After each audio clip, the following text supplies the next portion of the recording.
The first thing I heard was, "Please don't ever open that door." She laughed when she said it, like it was some quirky habit she expected me to tease her about. She pointed down the hallway toward a plain white door at the end. "Seriously," she added, still smiling. "That room is off limits. Most people would probably think it was harmless. Everyone deserves privacy. We weren't even living together yet." She had her apartment, I had my townhouse, and we spent most nights at whichever place was closer to work. I kissed her forehead and joked, "What are you hiding? A dragon?" She rolled her eyes. "My embarrassing junk. Promise me." "I promise." That should have been the end of it. Back then our relationship felt unbelievably stable. We had been together a little over 3 years, engaged for 6 months, and already arguing over paint colors for a house we hadn't bought yet. My parents adored her. My sister called her the best thing that had ever happened to me. Even my friends, who usually found reasons to dislike every girlfriend I'd ever had, admitted she was different. She remembered birthdays. She brought soup when I got sick. She cried during documentaries about abandoned dogs. She made me believe I'd somehow gotten lucky.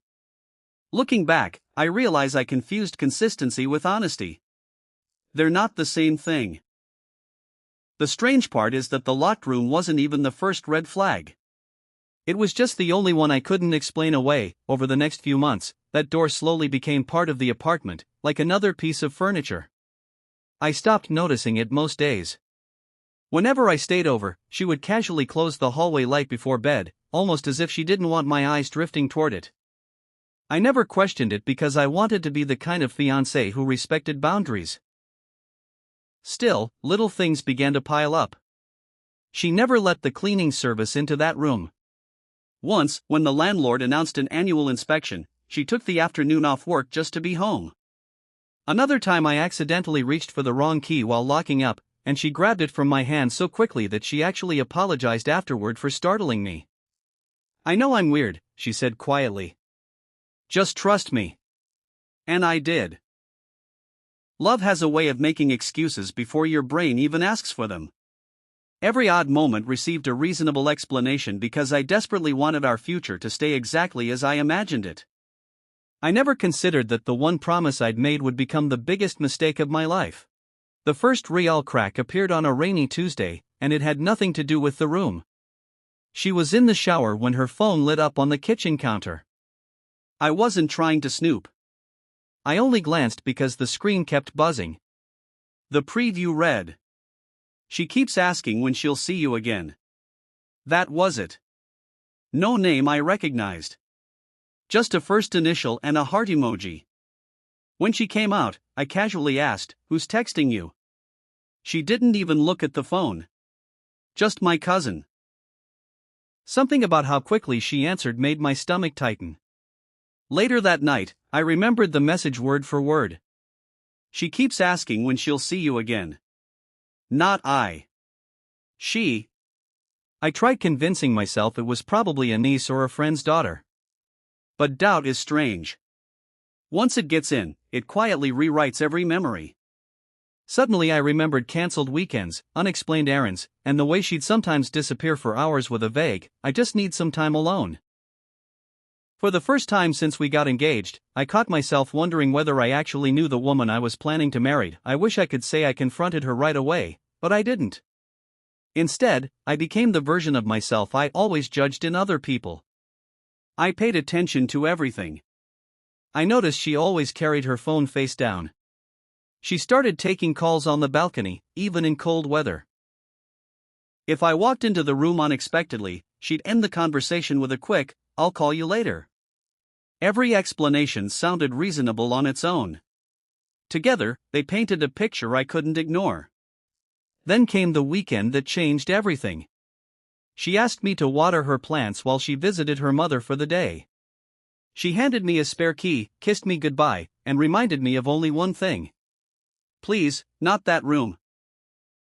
She smiled when she said it, but there was tension behind her eyes. I laughed awkwardly and promised again. For nearly an hour, I did exactly what I'd come to do. I watered the plants, fed her cat, cleaned a few dishes she'd left in the sink. Then I noticed something. The hallway door wasn't fully closed. It was open just enough for a thin strip of light to spill onto the floor. I stood there for what felt like forever. My heart was pounding so hard that I could actually hear it. Every decent part of me said to walk away. I'd given my word, and breaking it felt like crossing a line I couldn't uncross. Then another thought hit me. If she trusted me completely, why was this one room treated like a state secret? I told myself I was only going to close the door. Nothing more. As I stepped closer, I realized it hadn't drifted open by accident. The latch hadn't caught. I pushed it gently. The smell reached me first. It wasn't dirty or rotten. It smelled like baby powder, laundry detergent, and something sweet I couldn't place. I froze. Inside was a small bedroom. There was a neatly made toddler bed covered with cartoon blankets. Stuffed animals sat against the pillows. Children's books filled a low shelf. Tiny sneakers were lined up beside the closet, arranged with impossible care. This wasn't a storage room. Someone lived here. Or had. My knees actually felt weak as one impossible question echoed through my head. Whose child was this? I walked farther into the room in a daze, almost expecting someone to jump out and tell me it was an elaborate joke. Instead, everything looked painfully real. There were crayon drawings taped to the wall. A tiny pink backpack hung from a chair.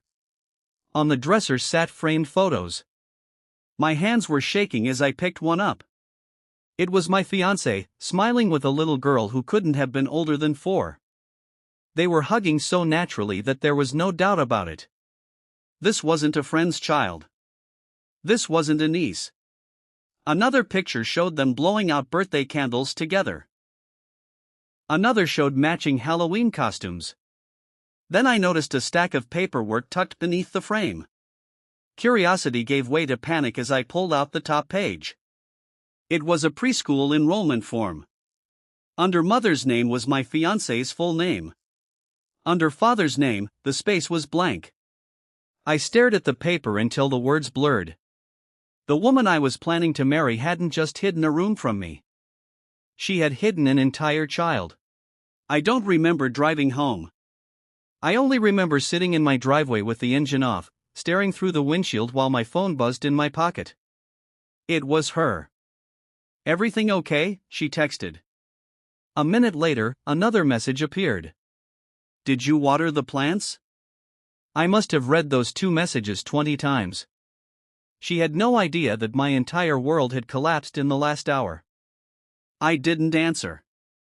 About 30 minutes later she called. "Hey," she said cheerfully. "You sound quiet." I went into the room. Silence. Not the kind where someone is thinking of an excuse. The kind where the truth has already won. Finally, she whispered, "I told you not to." I found the pictures.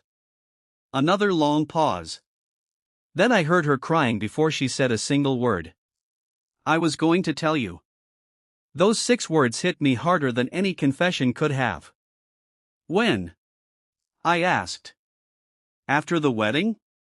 After we had kids? After I signed the mortgage?" She couldn't answer. Her silence told me everything I needed to know. She came over that evening without asking. The moment I opened the door, she burst into tears and tried to hug me. I stepped back.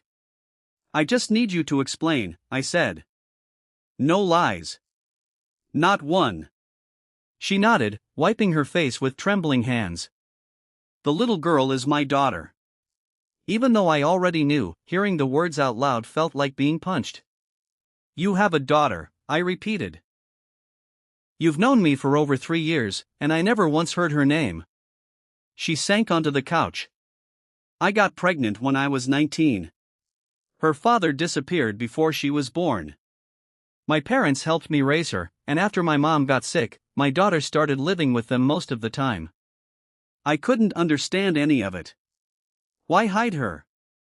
She looked at the floor. Because every man I dated left the moment they found out. So you decided to let me propose first? She covered her face. I kept waiting for the right time, and eventually there wasn't one anymore. I wanted to believe that was the whole story. Part of me even tried. I told myself fear makes people do irrational things. Maybe she'd panicked. Maybe shame had snowballed into years of silence. Then I asked the question that had been sitting in the back of my mind since I'd seen the room. If she lives with your parents, why is there a fully furnished bedroom in your apartment? Her expression changed. Not dramatically. Just enough for me to notice. She stays here sometimes. How often? She hesitated. Some weekends. How many weekends? I don't know. You don't know? She started crying again. Please don't make this harder. That sentence made something inside me snap. Harder? I said. I've spent 3 years thinking I knew everything important about the woman I loved. Meanwhile, your daughter has been sleeping in that apartment, and I've been eating dinner there like a complete stranger. She whispered, she knows who you are. I stared at her. What? She thought I was waiting until the wedding to introduce you. I felt sick. Somehow, a little girl I'd never met knew more about my future than I did. The next day, her parents called me. I almost ignored the call, but curiosity won. Her father spoke first. She made a terrible mistake. I waited. We told her years ago that she needed to tell you. That wasn't the answer I expected. So you all knew? A long silence followed. Yes. I rubbed my forehead, trying to process it. Every birthday dinner. Every holiday. Every barbecue where they welcomed me like family. They had all smiled at me while keeping the biggest secret of my relationship. Her mother eventually took the phone. She was terrified, she said softly. The first serious boyfriend after her daughter's father left reacted horribly. The second one ended things immediately. She convinced herself that if someone loved her first, they'd stay. I understood the fear. What I couldn't understand was recruiting everyone else into the lie. You let me ask for your blessing, I said quietly. You watched me buy an engagement ring. Neither of them answered. Their silence felt almost as painful as hers. I hung up realizing I hadn't been deceived by one person. I'd been deceived by an entire family. A week later, she asked if we could meet one last time before I made any final decision. Against my better judgment, I agreed. She looked exhausted. Her eyes were swollen from crying, and she barely touched the coffee she'd ordered. I don't expect you to forgive me, she said. I just need you to know I never lied because I didn't love you. I let out a bitter laugh. You built our entire relationship on a lie. I hid something, she corrected quietly. I never cheated on you. I never stopped loving you. Maybe she believed there was a difference. At that moment, I couldn't. Then she reached into her bag and pulled out a folded piece of paper. It was a drawing. 2 adults holding hands with a little girl between them. Above the stick figures, written in uneven handwriting, were the words: Me, Mommy, and Mark. My name. Her daughter had imagined me as part of her family before I'd even known she existed. I felt my chest tighten. The child hadn't betrayed me. She had simply trusted the future her mother quietly promised would happen someday. The drawing haunted me more than the secret itself. For days, I couldn't stop thinking about the little girl. She hadn't chosen any of this. She hadn't asked her mother to keep her hidden, or to invent a future that depended on one enormous lie. I kept wondering if she'd asked about me. Had she been excited every time her mother said I was coming over? Had she been disappointed when she had to stay with her grandparents instead? The thought made me feel physically sick. My fiancée called again a few days later. She wants to meet you, she said quietly. I closed my eyes. She shouldn't. She already thinks you're going to be her stepdad. Those words broke something inside me. Then you need to tell her the truth, I replied. I don't know how. Neither did I. No matter what happened next, an innocent child was going to lose someone she believed would always be there. And the worst part was knowing I had become part of a promise that was never mine to make. About a month later, I finally returned the engagement ring. She didn't argue. She just looked at the box for a long time before pushing it back toward me. I don't want it, she whispered. Sell it. Throw it away. I don't care. I can't keep it. Neither of us reached for it again. We sat there in silence until she quietly said, "She keeps asking why you never came." My stomach dropped. What did you tell her? That grown-ups sometimes hurt each other. I nodded because I couldn't think of anything else. Then she surprised me. I finally told her the truth. I told her I lied to you for a long time, and that it wasn't your fault. For the first time since everything fell apart, I believed her. Not because it fixed anything. Because she had finally stopped protecting herself at someone else's expense. When we stood to leave, she hugged me without asking. I didn't hug her back, but I didn't pull away either. It felt less like saying goodbye to the woman I loved and more like mourning the life we had both imagined, but never honestly built. It's been almost 2 years now. People still ask why the wedding never happened. Most of them assume we simply grew apart. I usually smile, shrug, and let them believe that. Explaining the truth always feels impossible, especially because the story isn't as simple as someone being cruel or someone being innocent. I've spent a lot of time asking myself what would have happened if she'd told me on our third date. Would I have walked away? Honestly, I don't know. I like to think I would have stayed. I loved her deeply, and I never dreamed of a perfect, uncomplicated life. I wanted a partner, not a fantasy. But she never gave me the chance to make that choice for myself. That's the part one still can't forgive. The secret wasn't just about her daughter. It was about control. She decided which version of her life I was allowed to see, and by the time the truth appeared, every decision I had made, falling in love, proposing, planning a future, had been based on an incomplete picture. Trust doesn't survive that kind of foundation. I still think about that closed door more often than I'd like to admit. It's strange how one ordinary-looking door became the dividing line between two completely different lives. Before I opened it, I believed I was weeks away from marrying the woman I'd spend the rest of my life with. After I opened it, I realized I had been living beside a truth that everyone else already knew. I don't hate her. Some days I even feel sorry for her. Fear can convince people that hiding the truth is safer than risking rejection. Maybe that's exactly what happened to her. But fear doesn't erase consequences. It just delays them until they're bigger than anyone can handle. I hope her daughter grows up knowing she was never the problem. She deserved to be celebrated, not hidden behind a locked door like a family secret.